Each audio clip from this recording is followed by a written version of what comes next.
I was pretty good at present moment awareness, but his energy field took me by surprise. It's like all of a sudden my mind was expanding and I couldn't think. For me, it was a bizarre experience that changed my life irrevocably forever.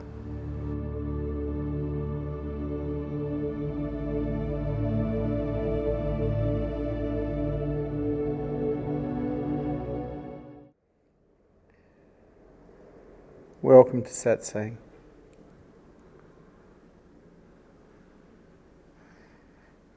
Yes, hi.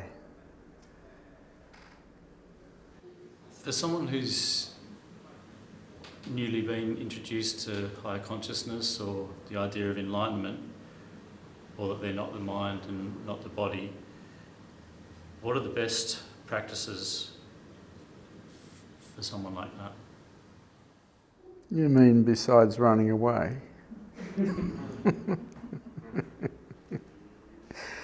Yeah. When I first heard that, I think it must have been pretty late in the 70s, and I went and listened to a Buddhist monk talk about it, and I thought it was the biggest load of rubbish I'd ever heard. And I discounted it as telling me, he was basically teaching the way of the heart.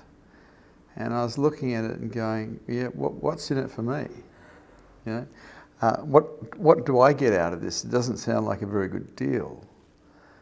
And I continued on my merry way, thinking that people who taught this sort of thing were stupid. Until I ran into Bhagwan Sri Rajneesh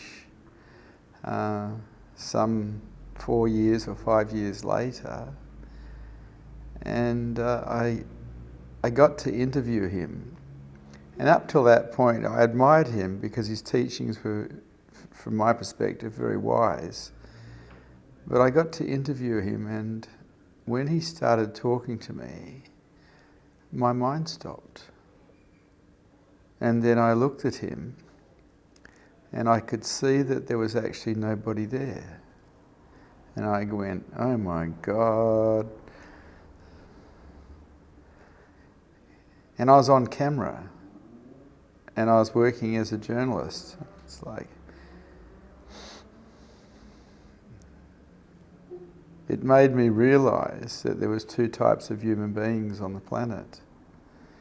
Those who were ego-based and basically what's considered asleep, and those who are awake, who are considered enlightened. And I was sitting in front of one of the enlightened ones, and I was trying my best to control my mind because it was all over the place. I got so ungrounded because his energy field was so enormous. It was an expanding energy field that expanded my mind, and at that time, while I was interviewing him, I was based in my mind, so it wasn't a good space for me. But what it did is it highlighted the fact that you can go beyond the mind and find yourself as truth. And that fascinated me. It's like, wow. I'd climbed the mountain of business and got to the top and basically already retired. And I found out that at the top of the mountain of success in business, there's nothing. It's not what people think. It doesn't make you happy. It doesn't make you more loving. It doesn't give you anything. We got lied to. And so now I saw a new mountain, and that was the mountain of higher consciousness towards enlightenment. And that absolutely fascinated me, a new mountain to climb.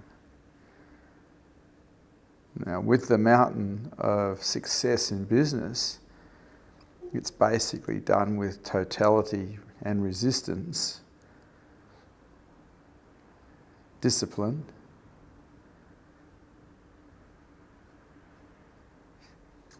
but the mountain of success in higher consciousness is done with surrender, non-resistance, as a matter of fact, a complete lack of it. And so it's a whole nother game. It's a whole nother learning to, instead of collect things, to let go of everything until there's nothing left. And so people go, well, you can do that, you can become a minimalist and have nothing, but that's not what you have to let go of. What you have to let go of is all your belief systems. They're the prisons, everything that you've been programmed with from birth. All the beliefs that create contraction when the expectation on them is not met have to be undone. And boy, that was a task. But I'd already started that in personal growth 10 years before,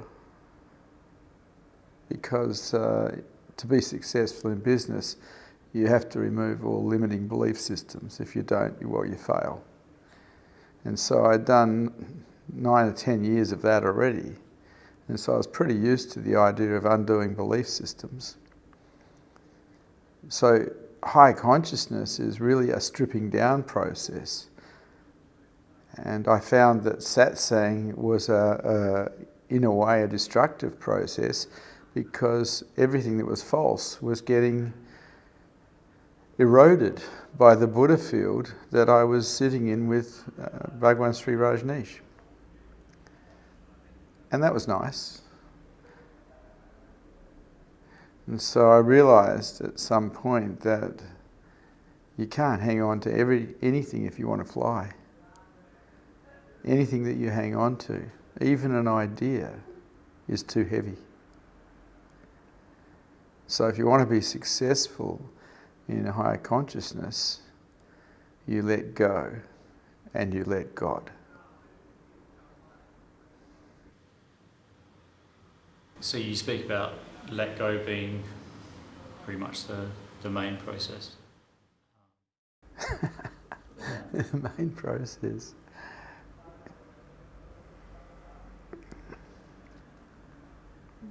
Yeah, anything you're hanging on to is a prison. Anything that you're attached to is a prison. Even if it's just an idea, it's a prison. You want to fly, you got to let go of everything. And you spoke about getting ungrounded while you were interviewing Osho. So what about the importance of present moment awareness for someone who's just starting out? I was pretty good at present moment awareness, but his energy field took me by surprise. It's like all of a sudden my mind was expanding and I couldn't think. I'd never experienced that before. It made me feel insecure because I couldn't think. And we think to protect ourselves. And so all my defences were being taken away. For me, it was a bizarre experience that changed my life irrevocably forever. Sometimes you talk about self-inquiry and Advaita Vedanta, which you don't teach anywhere near as much of as you once did. When does someone know that they've done enough of the practices and readied themselves enough to self-inquire and do that, as you speak of, as an advanced practice? When does one know? Well, unless you have someone who's further ahead than you, who's guiding you, you probably don't know. Someone who's further ahead than you can give you advice and point you in the right direction, the same as a guide that you find in the middle of a jungle when you're lost. Doing it by yourself, I think that's actually impossible. Because the ego is such a slippery character. It will find every way in the world to survive. And it does. When you're with someone who's advanced or someone who's awake especially, they'll show you the way. If you're with them and you're their student, they'll show you the way. They'll tell you the truth. And the truth is, you, as an I, are in the way. Speaking of the I being in the way, your main teaching, I would say, because it's written on your business card, is that openness counts for everything. How is it that openness counts for everything? The ego itself is a form of closure. If you are wide open, you as an I don't exist. But if you are wide open, the chances that you are perceiving unconditional love is very high.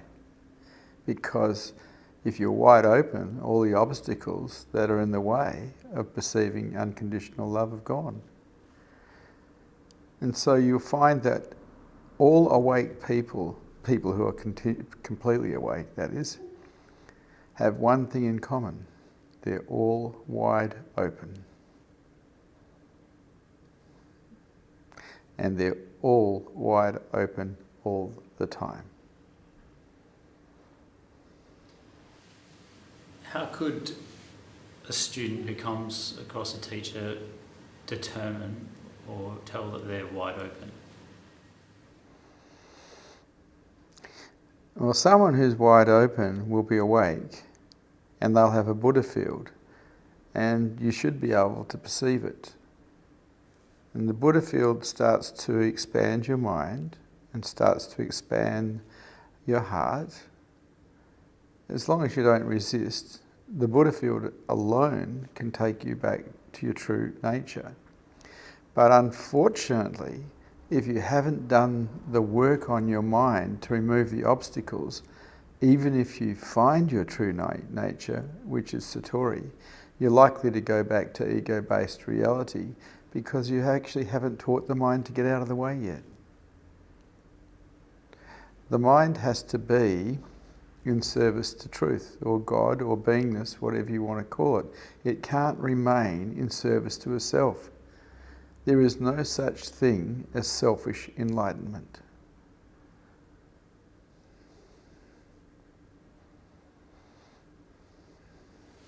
That's all. Thank you. Any questions? Any statements? Any challenges to anything that has been said here this evening? Or does anyone have anything they would like to chat about?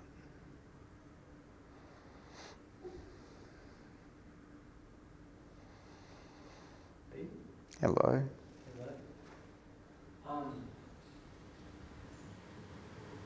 What changed in you for you to realise that being altruistic is the only way to be?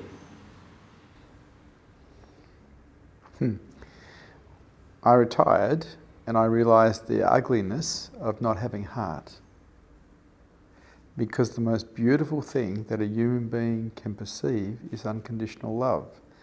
And I was definitely lacking that as a businessman. I'd become a war machine. And I realised even though I'd got to the top of that world, I was actually broke because I didn't have any heart. And that broke my heart.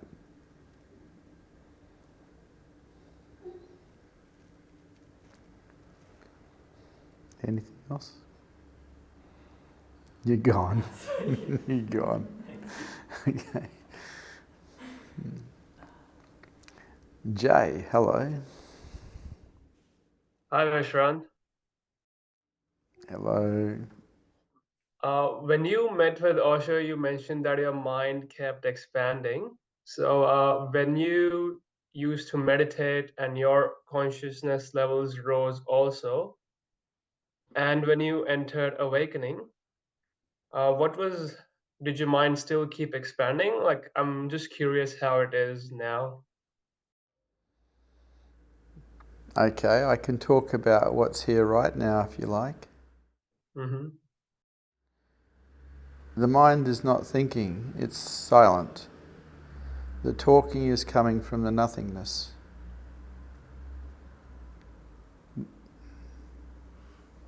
Awareness is everywhere, and it is everything, and it is me, and it is you, and it is now. Not as an idea or a concept, as a direct seeing in this moment. How is this awareness linked to the mind that you and I have? You're going to have to ask the question again. We had the local bikies just go by. I was asking, so this awareness that is omnipresent, how is it linked to my mind and your mind and everyone else's mind? Well, it's not linked. It is what you think you are. The avatar is part of everything. It's like the idea of separation is ego-based, not reality-based. The ego sees everything separate from itself. When the ego drops, there is a sense of being everything. The sense of being separate from anything is not there. There's a sense of being one with everything, but not as a separate point, as every point.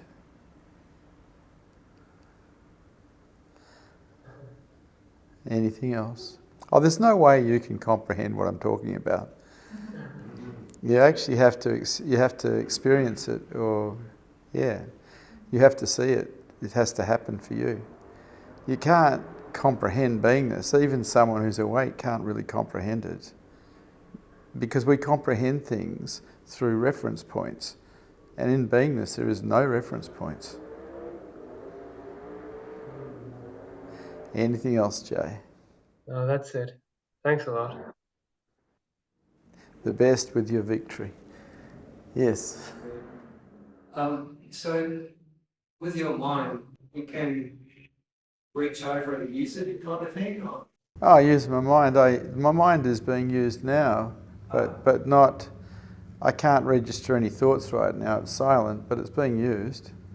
Yeah. You know, it's probably running my heartbeat and my breathing and my digestion, because I believe without a brain, without a mind, that doesn't happen.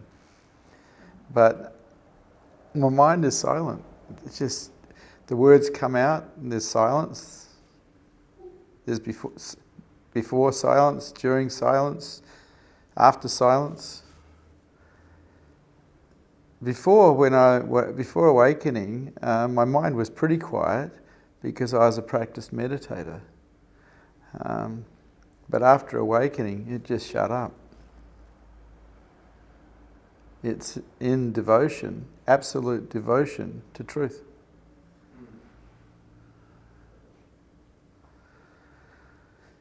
Anything else? Oh, just, how do I put this? Just really, the notion of that is just getting more beautiful each day, because just watch your mind like you've shown us. It's just ridiculous, and it gets more crazy. It makes no sense. So for it to be quiet seems really nice. Well, if you watch your mind, if you witness it, you get to see how it's been programmed. And then you start suspecting your parents. because they programmed you. And so did your schooling, so did your religion, so did your government, so did your peers. And you have a good look at it and you go, well, are they really happy? And the answer comes back, no. Because we're not programmed to be happy. We're programmed to be efficient little machines. We're programmed to work until we drop.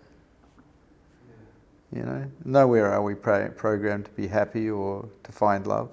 The two things that we really want, we're not programmed for. It's not part of the curriculum. I thought that being successful in the material world was the answer, because that's what I'd been programmed to do, to be a winner. What a lie that was. I got to retire when I was 29. There's nothing there. Yeah.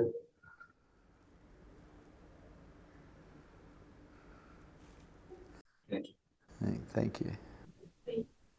Hello. Hello. Is it possible to experience compassion, real compassion, if I'm ego-based? Only if the ego is not there.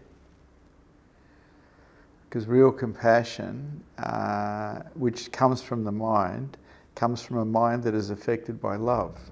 True compassion comes from a mind that is affected by love, not just a bunch of ideas.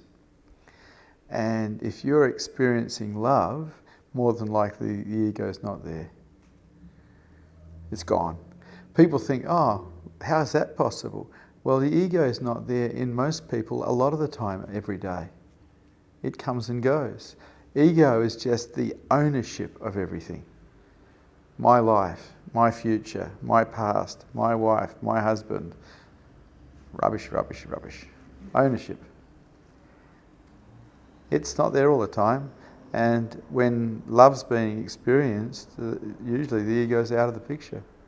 And then you have true compassion. But the mind can come up with compassion through ideology, but it's not the same. Okay? I see you, Karen. Hello, hello, Pranidana. Pranidana. Yeah, hello. Hello. Hello. I didn't see you for a long time. No. Missed you. I wanted to ask, at least after I complain many time about my father, suddenly he gone from house, he said, I want to be free from you. Then like inside I see like some my mind catching this, like I wanted to be free, but at the same time mind wants again to be in this relationship, and inside I don't. Yes, and inside what is right, because always you saying let it go, so like inside is silence, but something is still worrying. Should I just watch it, or I should help him, or what is the best way?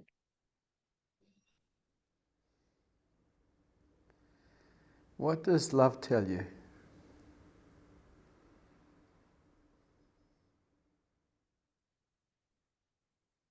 Love tells me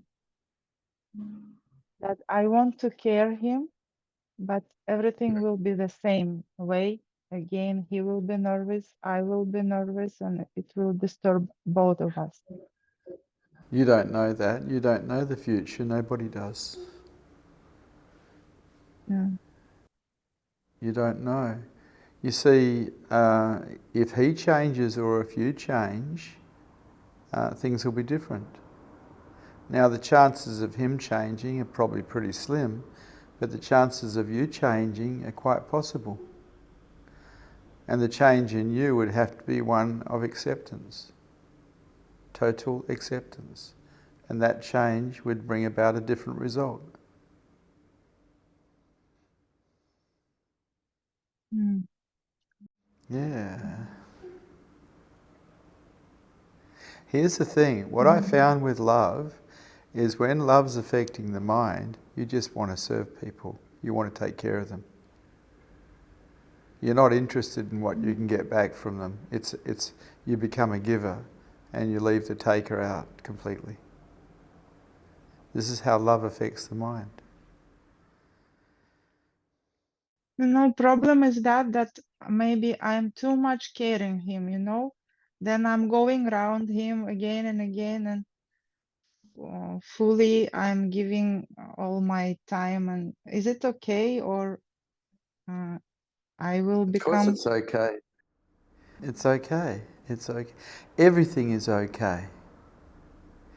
Everything is okay. If that's, it's okay if you don't do that as well. Somehow you're not accepting what is, and that's where you're caught, in the non-acceptance of something. Because if you were in acceptance totally, we wouldn't be having this conversation. Have a look at what it is you don't accept, and either accept or change.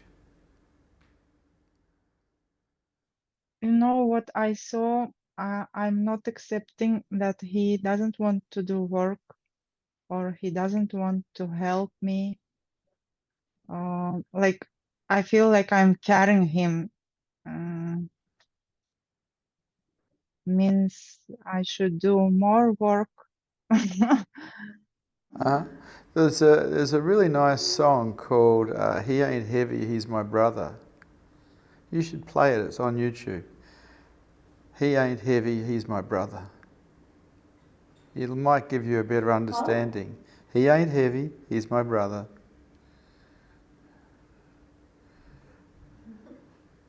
You play that song and see where it takes you. Who is singing?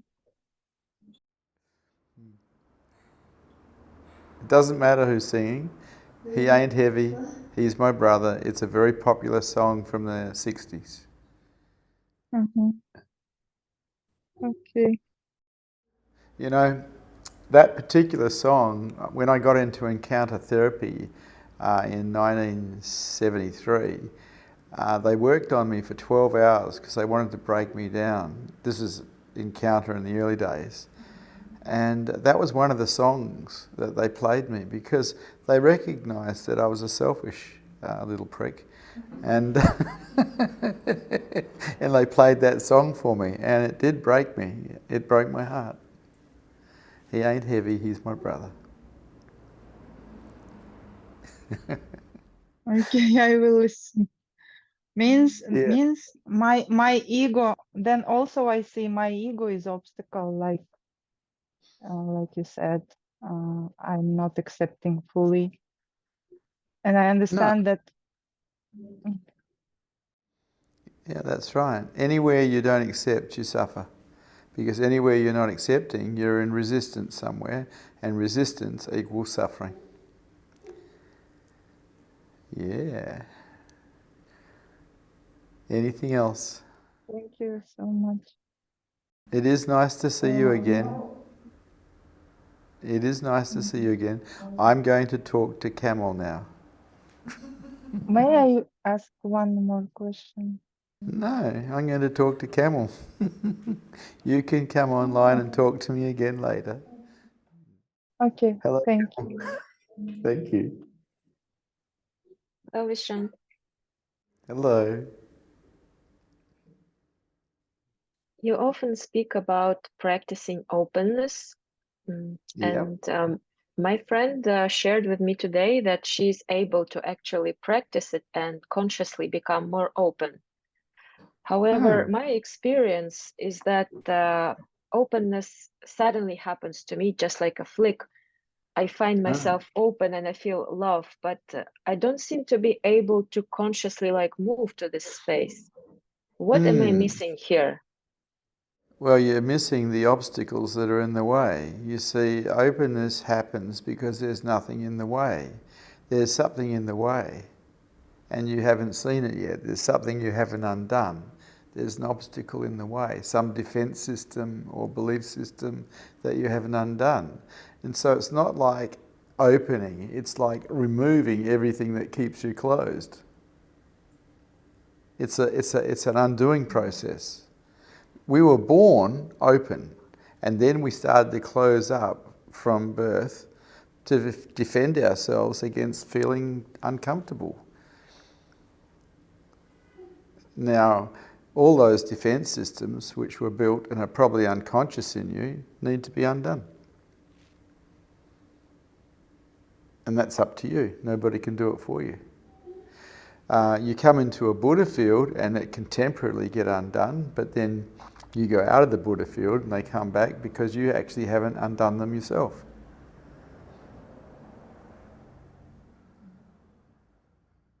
See, I feel like there is a lot of things there, like a pile, and somehow everything gets dropped in one instance, and I can only maybe undo one by one slowly, and I experience a little bit of openness, but it's never like fully like bliss and love. But you have conditions. You have conditions on life. You have understandings of how you think it should be and how you think it shouldn't be. And you're holding somewhere. You didn't have these conditions when you were a baby, but you have them now, and you're holding somewhere. And so in that holding, you're not open. And you have to locate them. And the only way I know how you can locate them, really, is to start witnessing your own mind and see what it's actually doing. Or get other people who really know you well to tell you what they see, which is actually encounter therapy.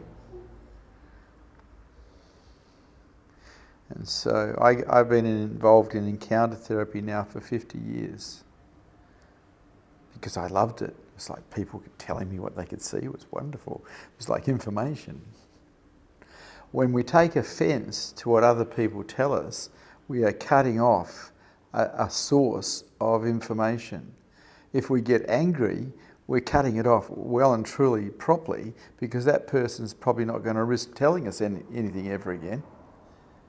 And so if someone has the courage to tell you what they can see, they should be thanked, not abused.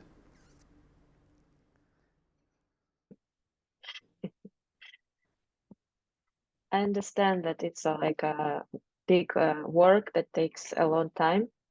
But I also wanted to ask, do you think there is any like trick that I can use to instantly like enter this state of openness, or it's not possible? Yeah, Like a shortcut? pretend not to be Russian.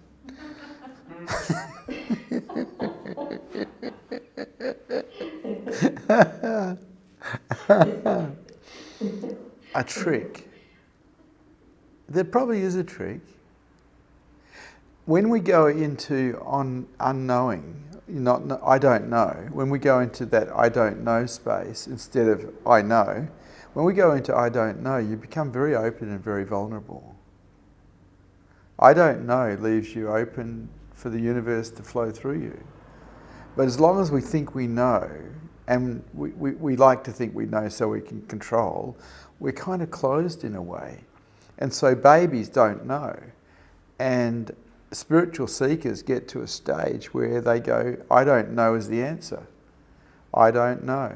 And because in I don't know, they're open. And so I live my life pretty much in I don't know. Wide open. That's the beginner's mind.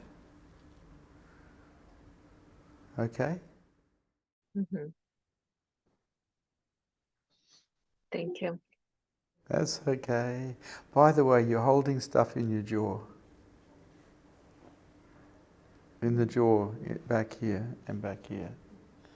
Yeah. Anger, probably. I think so, yeah. It's not about forgiving people or forgiving situations or even forgiving yourself. It's about not giving it any energy, forgetting it, in fact.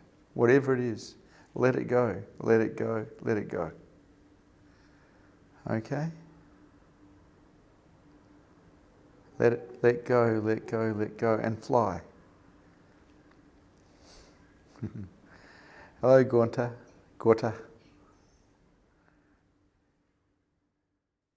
Hello, Vishrant. Hello. Hello, Gorta. Gauthier. Gotcha. I'm sorry, I'm Australian. We're pig ignorant, mate. Yeah. Gotcha, it sounds almost French. Yeah, it's French. Oh, there you go. As I said, pig ignorant. What? Pig ignorant. Pig ignorant. It's another Australian term for someone who really doesn't know what they're doing. Pig ignorant. Okay. Okay. I would like to ask you, Vishrant, if there is different level of mastery inside the term awareness, because there is a lot of people who pretend to be or are aware nowadays, and is there some difference between them? Well, awareness has nothing to do with mastery, because the awareness has nothing to do with the mind. Awareness is aware of the mind, and the mind does its thing, but it's beyond the mind, it's before the mind. But when it becomes aware of itself, that's when Satori happens. And that has nothing to do with the mind. Absolutely nothing to do with the mind. Awareness, aware of itself, is that's aware of the mind becoming aware of itself. And there's kind of like an explosion, but that's not true either, where all of a sudden awareness becomes aware of everything and the mind witnesses it. Up until that point, awareness is not aware of itself. But in human beings, awareness can become aware of itself because of our intelligence and our ability to get out of the way and make that happen. To tell if someone's awake or not, it's really simple. Do they have a Buddha field 24 hours a day? If they don't, they're not awake. If they do, they probably are awake. The Buddha field has to be there 24 hours a day. So if you go into their bedroom and wake them up at 2 o'clock in the morning, it's there instantly. As a matter of fact, it's there before you wake them up. It's always there. Awareness is actually locked onto itself, or beingness is locked onto itself, whatever you want to put it. And someone who's not awake, who might say they're awake, may be able to turn awareness onto itself through self-inquiry, which is the Advaita Vedanta methodology or the Zen methodology of self-inquiry. And that can take a person into beingness and experiencing self as beingness, but it's usually temporary. So when I was a seeker, Osho was my master and he was fully awake. A lot of the Advaita Vedanta teachers that I met, I don't think they were fully awake, but they did have a Buddha field when they were holding satsang. But I found out afterwards that they had to sit before satsang to find the energy. Someone who's awake doesn't sit for a second. They already are. It's already there.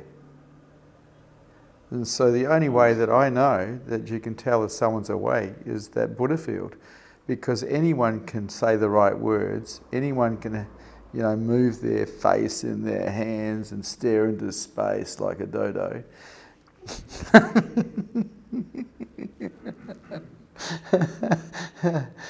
But the Buddha field is the evidence. And it's the only evidence because it can't be faked. Okay? Okay. I have another question.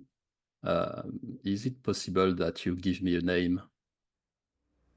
You want to take sannyas? Yes. Okay. Why do you want to take sannyas? I think I find my teacher, and I want another life. Yeah, a new life. Yes, sannyas, taking sannyas is taking a new life. It's true. But that's up to you too. When I took sannyas, I did choose another life. And I got given such a hard name in the West. Vishrant, or Swami Prem Vishrant, was a bit hard for a businessman here. But it launched me into a brand new life, and everything changed for me. It took a few years because I was a pretty stubborn businessman, but everything changed when I took sannyas. And so this year, I'm 40 years old as a sannyasin, 40 years. And it was the best thing I ever did to change my life. Give myself a new chance at a different way of living this life, a life towards high consciousness and heart. And so, yes, Gorta, I'll find you a new name. I'll give you sannyas. Thank you. Thank you. Sai, can you remember that for me? I have an external hard drive here called Sai. He remembers things for me. I think I've got 3 new names for 3 people who have asked. I think one of them's on tonight, but I haven't been given the certificates yet, so they'll be coming. Because we also make up a certificate with your name and your meaning, and then you become my beloved. Yeah. Nice to talk to you. Good. Gotcha. I'm sure. I'm going to pick a name that I can actually say. How do you like John? Why not? A good, strong Christian name. Okay. I've got a second name. It's Peter, if you prefer. When I was a Roman Catholic, and when we're 10 years old, we can have this confirmation thing happen where you confirm that you're a Christian and that you love Jesus. And I chose as a confirmation name Jesus.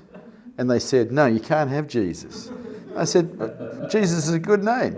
And they said, no, you can't have Jesus. So I said, what name can I have? And they said, you can have any other name but Jesus. And I said, who was the next and closest to Jesus? And they said, Peter. He was the #1 disciple. So I chose Peter as my confirmation name.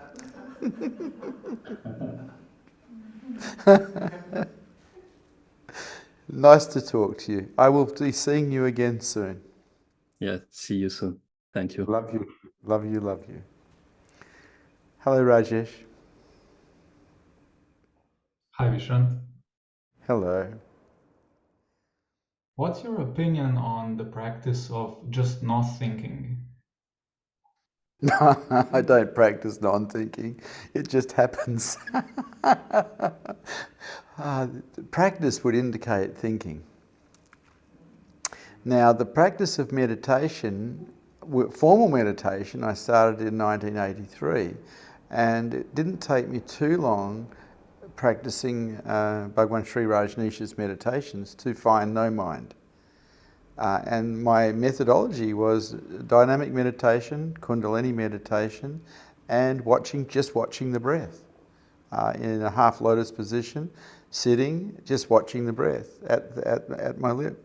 And I started to find no mind relatively quickly because I'd already experienced a lot of it in motorbike riding, full contact martial arts, underwater diving, because these things brought me so far into the moment that I couldn't think, particularly riding motorbikes at high speed. You can't afford to think, you've just got to be there with the road and the bike.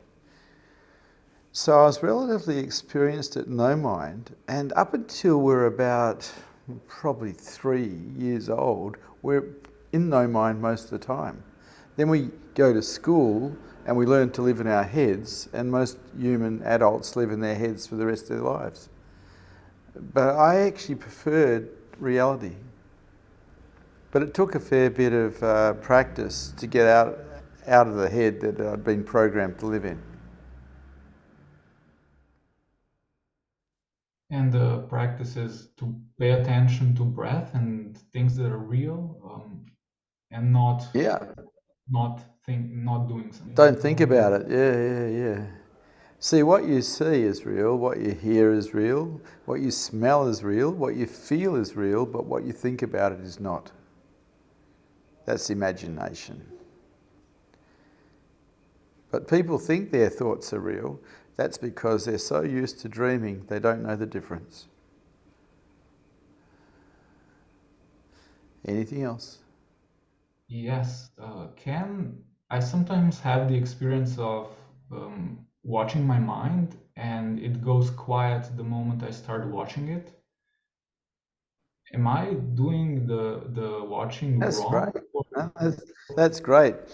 Watching your mind is, witnessing the mind with a silent witness is the way you see through the mind. But after you've watched the mind for a little bit and you've realised what a bullshitter it is, you find Netflix better. At least it's not a D-grade movie. And anything your mind runs is definitely D-grade. Yeah, true. Anything else? That's all. Thank you. Ah, thank you. That was fun. Hello, Abby. Hello, Vishrant. Hello. So I was thinking about you once told me that, or you told in Satsang that when you were connected to your Advaita Vedanta teachers, you could feel when they went into Satsang. Yes.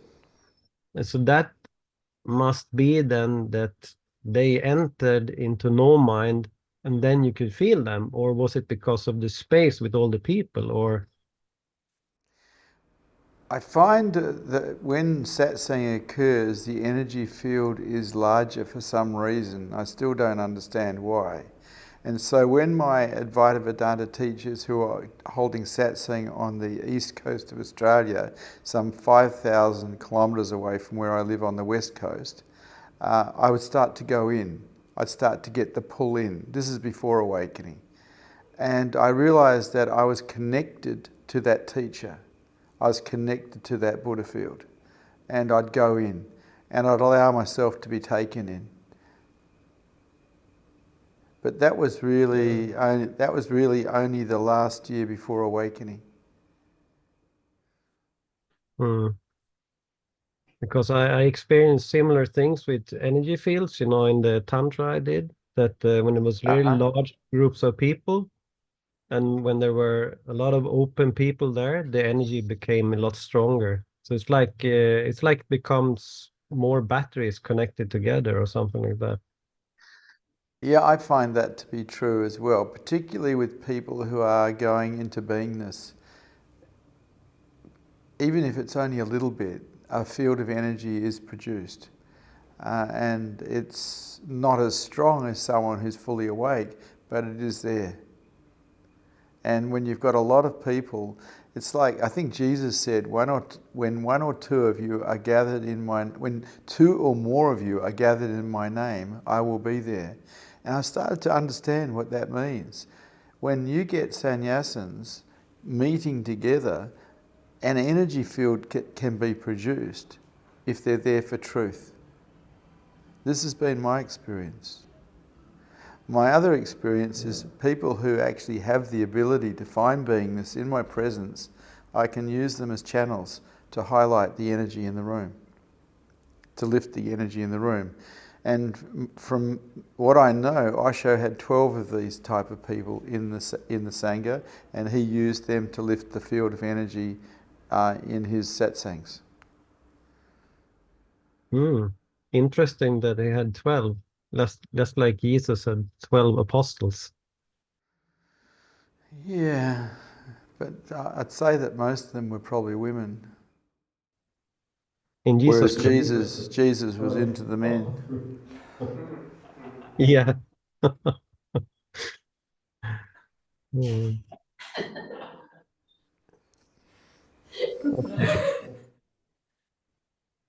Good to see Nice you. to talk to you, Abby. Yeah. Okay. Willow, hello.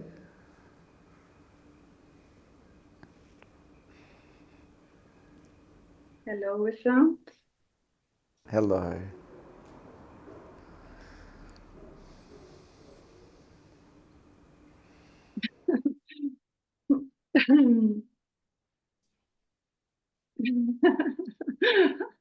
Where is it?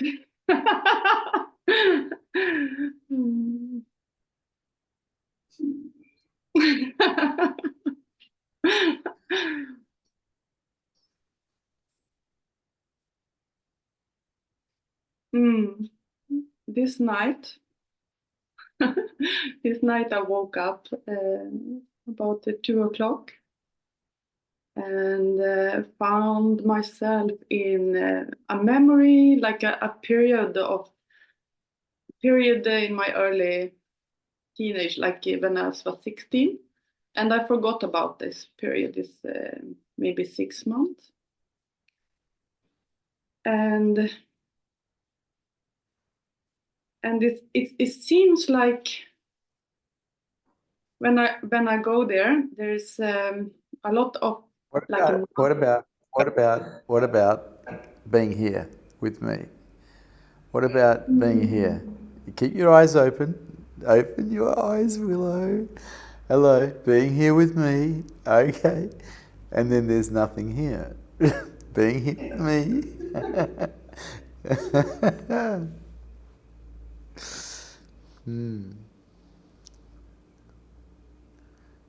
And letting go and just being here with me.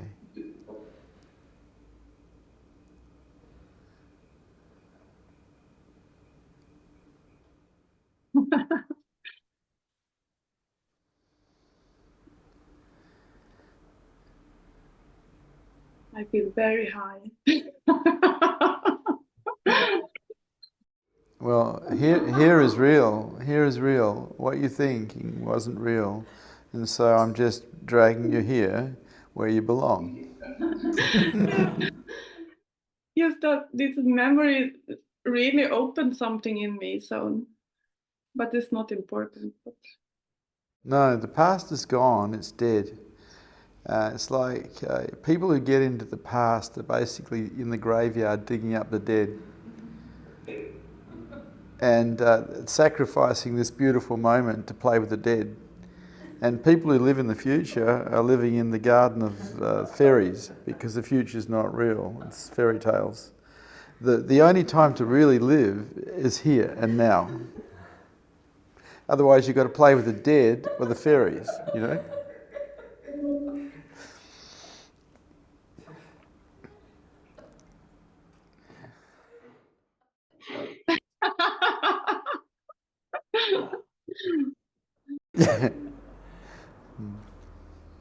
Anything else, Willow? It is lovely to see you, Willow. It's very lovely to be here. Yeah.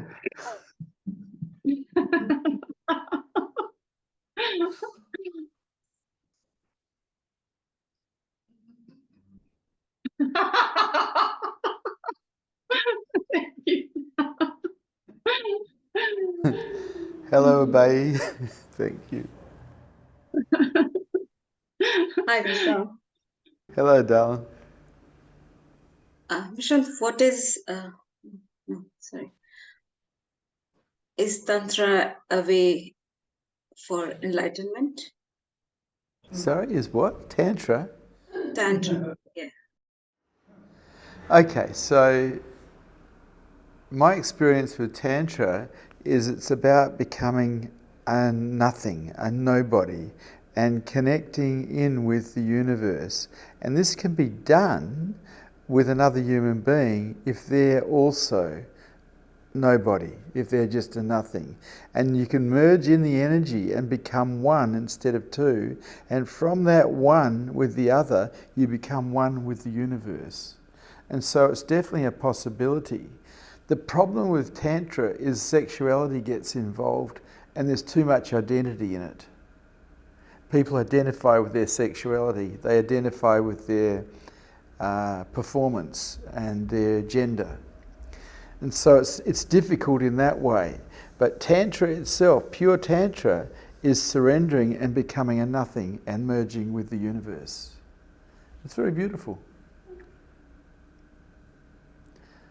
I'm surrendered in the universe as the universe.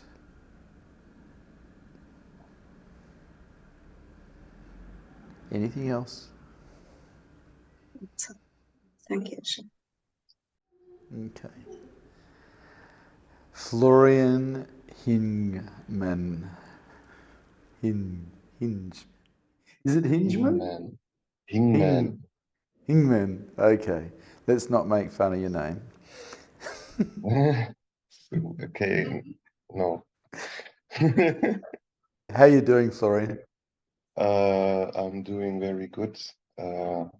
I said I'm working with children, and these children are very on fire in every kind of way. So yeah, it's challenging, but I grow with it. So yeah, I like it. I love it. So it's one of those jobs where you're in service. You're taking care. Yes, Yeah, that's nice. Yeah. Yeah. I always try to challenge myself, and I thought this would be a very good challenge for me. Because I think in my past I was very quiet and kept for myself, and now I try to let it all out, what's inside. You know what I'm saying? Yeah. Yeah. Is there anything you wanted to talk about? Any questions? So to be honest, I think I know the answers to all my questions already, but I just like to be in your face and get some of this energy. Well, that's what I did with my teachers too, because I knew the answer was unconditional surrender. But I had to engage them, I had to keep coming up with questions.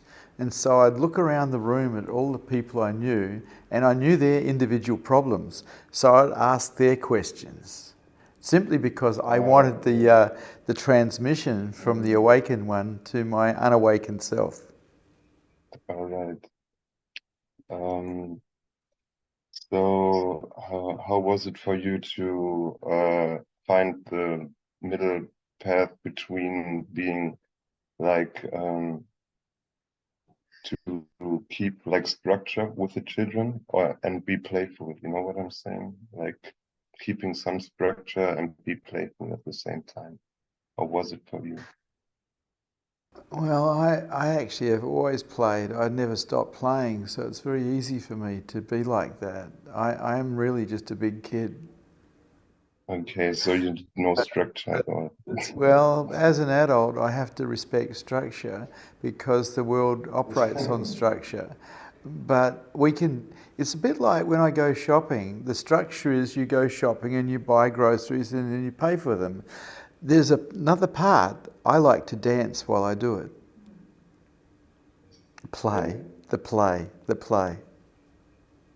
Yeah, so you have to play because otherwise it's not fun.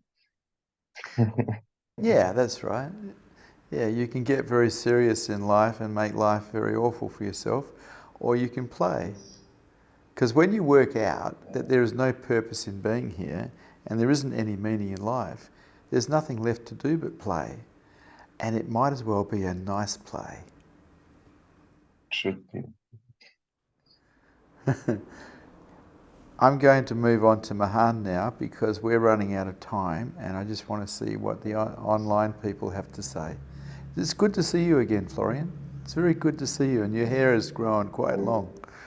I will come as often as I can. You are so welcome. See you soon. See you soon. Hello, Mahan. Hello, Vishrant. Yes. There's some questions from YouTube viewers. Okay. Princess asks, before starting our spiritual journey, is it important to be settled in material life? Because if we grapple with our life problems and don't have enough money and with empty stomachs, how can we think of spirituality? Spirituality is simple. You learn to surrender. And you learn to surrender by giving things up. When you're poor, you have a lot of practice. It's a brilliant time for raising your consciousness levels. Anything else, Mahan? Yes. Siddhanta asks, I have listened to Osho's talks for countless hours. Upon hearing you for the first time, you opened the door to allow the essence of all Osho said flood into this being. Can you please comment on what happened? Osho never died. He is here. It's the same Buddha field. There can't be two different types. He is my master. I am his disciple. Anything else? And one more. Nesta asks, is there any difference in terms of transmission intensity between Zoom satsangs, YouTube, and recorded satsangs?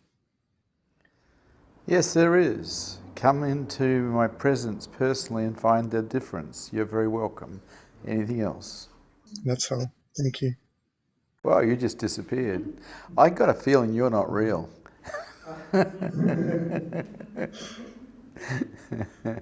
Thank you for Satsang.